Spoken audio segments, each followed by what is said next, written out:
This is Toy Spell, and today we're looking at Azure Lion by Fury Toys. As we saw, there's practically nothing on the box on the outside here, and just on the bottom. Pause if you want to read. But like with the Wukongs, this is a magnetic case that opens up, and it gives you a beautiful backdrop for your action figures. But the massive main attraction is in this box right here, and it is fairly plain as well. But of course the top and the bottom are the same. So let's unbox him. This thing is massive. Wow, and he comes with a lot of stuff. And I mean, honestly, he is so big. But let's take a closer look at some of the stuff. He comes with this sword, which you can take this blade off this handle, just like that. And you can put it on the other handle to make it a long bladed staff. This is the staff hilt I was talking about. And you can take this blade off here. Yeah, you just put it on right here. And boom, now he has a long bladed staff. And these metal loops are actually metal. Same with down here. He comes with this crown piece, which also has metal loops that I think is magnet on the back here. That just magnetizes to his head. He came with these two massive shoulder pieces. They attach through this joint here, just like on Wukong. And then they have these holes here so that you can attach loops to those as well. These are the 4 loops in question that attach to the shoulder pieces. And we've got a fractured bone so he can pick his teeth or, you know, do whatever else you want to do with a fractured bone. These are caps or plugs. We saw these on Wukong. These would plug into the back, probably. Wherever you put the cape is where these would probably plug into, or in the forearm pieces.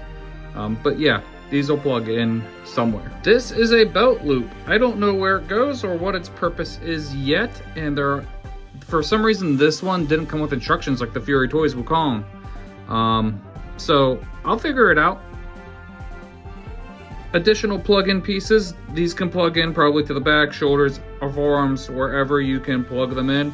You can put these, and they just make it look so much more ornate. A nice long cape, because honestly, this cape has to be really long for a figure this massive. It's not too wide. It'll just hang down low, and it has wire on the sides here, so you can bend it in whatever position you want. It also has some staining going on the bottom, so it has different colors to it. A skull bowl to drink the blood of your enemies in. Alternate screaming face. On the back you can see where it plugs in, and that there is indeed a magnet in there so that your crown can attach pretty effortlessly. Very nice. It can swivel, so just make sure you have it lined up. A tail to plug in, and the tail is bendy wire, so you can bend it in positions for more dynamic poses. 2 hands that are pointing, 2 hands that are open and relaxed, 2 hands that are cupping or open, or making a heart, 2 hands that are pinching or grabbing something delicately, and 2 hands that are fully gripping. And on the behemoth himself, we have 2 very splayed open hands and a closed mouth face. So based on my experience with Wukong, as usual, Fury Toys Azure Lion is coming with a lot of accessories. But now I want to take a closer look at his details and his looks and his aesthetics.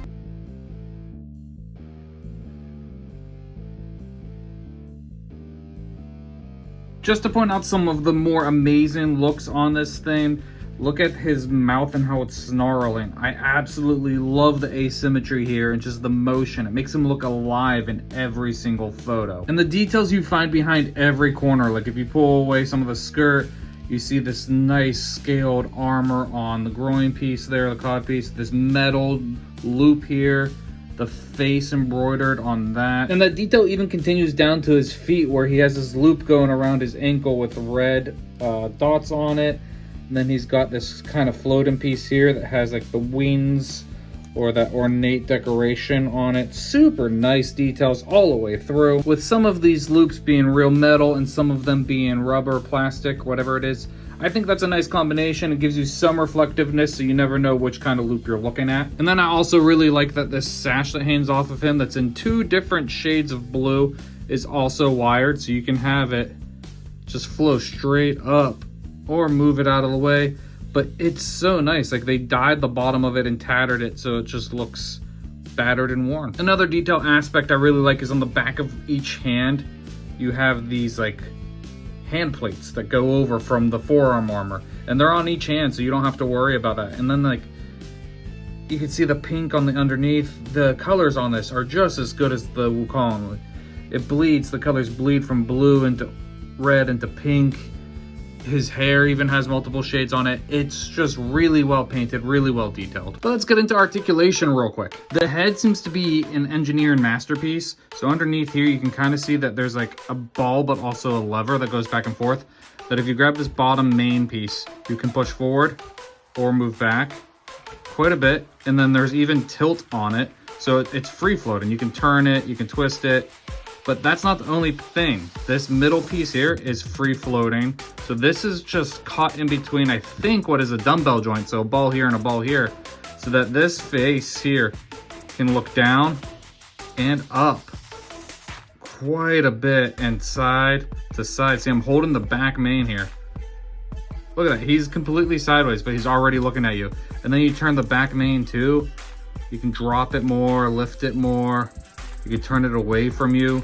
So this whole headpiece is quite an engineer masterpiece. So ultimately, he can look down that much and he can look up that much, which isn't super high, but who's gonna be that much higher above him? His tilt on both sides, quite extended there. And you see that big shift? That's quite extended there. This is honestly amazing. This is so cool. Underneath his neck, I noticed, is this piece, and it is not attached anywhere. It's free floating. You can kind of bend it. You can probably completely remove it. That's pretty awesome. I'm gonna keep mine on because he looks so nice with it on. But yeah, if you wanted a just pure blue line, you could probably get it out of this. I don't know if these are butterfly joints or just rubber spacers, washers, but he has these big ones here that allow a lot of movement. So his arms can go up above 90. And of course they can go down almost to his hips. Rotating them is a little tougher because he's a stiff figure, but then you can bring it in. His hands, like that's without the elbow joint or anything. He kind of brings them inside his body pretty far. Standard bicep swivel, and his double jointed elbows go very, very far. And if you heat up these armbands a little bit, you can push them past the bottom fur here, and that gets them tightly around his bicep. They're no longer free floating as much, but if you heat them up and pull them back down, you can get them free floating again. His wrists are on a dumbbell, which I absolutely love. So he can get quite a bit of articulation for having this giant metal cuff. And you just have to make sure you get it like in a pose that doesn't show the gap. So this obviously shows the gap, but then you have that like, look at that. Or he can side eye you. That's pretty awesome. But then you can also get in a pose that's that big. And if you extend the arm just a little bit more, boom, gap is gone. There does seem to be an ab crunch and a joint at his trunk there, but all together, he's only leaning forward that much and leaning back that much without his legs. Tilt a little bit from side to side as well, which actually helps give him a lot of personality. So this ab isn't doing quite as much as the Wukong did. His legs kick up that much, it looks like. So yeah, it kicks up that much and then goes back really far. He does have a thigh swivel here, but he also has that ball joint at the waist. The combination of them both gives you quite a far turn out and quite a far turn in. Double jointed knee lets you get all the way to the back of the back. Jeez. Then he has a lion ankle going, so he has swivel down here, but then also that hinge there that lets him push that all the way up and back quite far. But then you combine that with the joint on the bottom of the foot here, and that can go all the way down and quite far up. And on these feet, there is also a pivot, so you can pivot that foot around for better grip when you put his leg far out. So that's his articulation. We're gonna mess around with some poses and the accessories. So you can pretty much attach anything anywhere you want on him. This is just my first setup. Drinking out of his bowl with his snarling face. Not entirely somebody you'd want to come across in battle. And the bladed polearm is just as scary as the sword is. pure aura. Just picking his teeth from the bones and the flesh he's eaten already. And if he doesn't quite see you as a threat. That's one angry looking lion. Through posing, I learned a couple of things. One, his faceplate is kind of difficult to change because it is very much a dumbbell that starts here and barely escapes out of this middle piece to plug that faceplate in. So it's a little difficult to change, but it's not bad overall. Two is that these hands are incredibly difficult to change. So each hand needs warmed up before you put it on. And I mean, even if you've already put the hand on, you're gonna need to warm it up again. I don't know what this middle piece is. You can see it's a different material than the outside, but this is tougher than the outside plastic. So you really have to warm these up before you can start sliding them on and off the wrist joint. Now the wrist joint is a dumbbell joint, so it's not too bad. It can pop out of the forearm and that's fine, and pop back in. But overall, it's kind of difficult to change those. Another thing I learned is that even though you can plug a bunch of pieces in pretty much wherever you want, they don't go super well. When you plug the big pieces in here, they kind of block other things. And when you plug the big pieces in back here, they kind of drag down this. This is free floating, so it's not fixed. So they kind of move it around. The little pieces are nice to hold your cape in, and that's what I'm doing right now. You could even drop them to lower, which I think I might eventually do because I think I like the lower cape look better. But yeah, plugging in the pieces doesn't work out so as free as it could. Like, it definitely can work out if you just want to delicately pose it, but moving it around makes it a little more difficult. And then the biggest, most unfortunate thing for me is that my guy's leg is a little loose.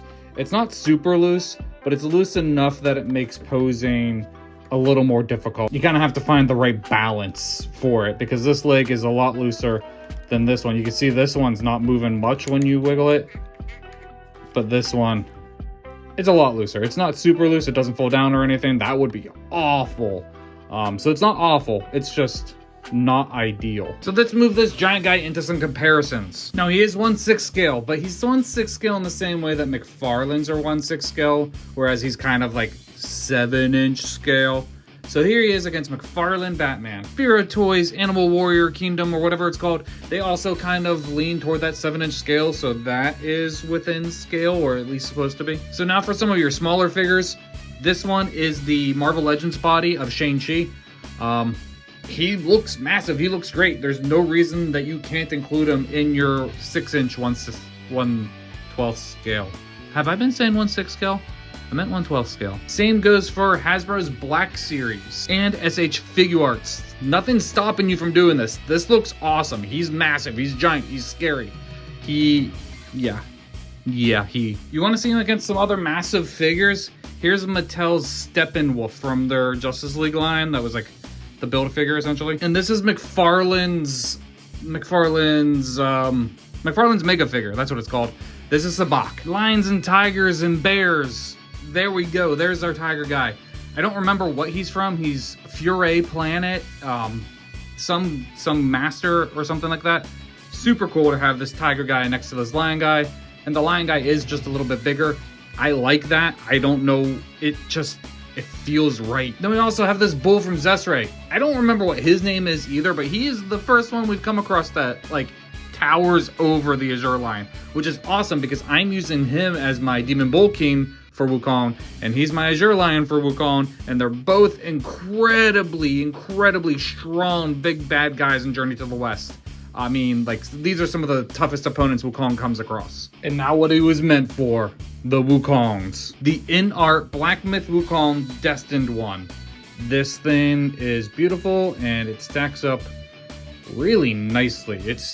Azure Lion's giant, but it's a good boss. The Noto Studios Wukong does not look like he's backing down from this battle.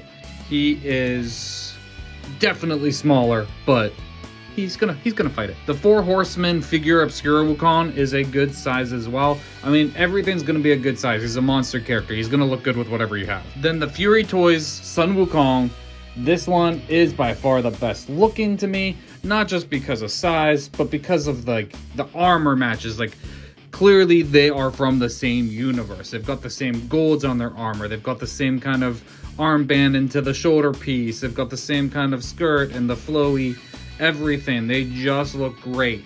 Also, don't mind what he looks like right now. I just got done with a Christmas photo, and I think he looked really cool like that in my display, so I kept him like that. But yes, yes, yes, I adore this combo. Okay, so let's go into some pluses and minuses of this guy. The pluses include the absolute attention to detail on him. Like, you don't even need to know what this figure is. This is a nice picture right here. The versatility in him is a positive too. You get these big pieces that can attach here. They can attach in the back here or up here. They can go pretty much anywhere you want. He's got this magnetic crown that can go on either of his face plates. His sword can switch into the spear. So all you have to do is take off this handle and boom, now you have a different weapon. You can change this guy into anything you want. The accessories are all really nice as well.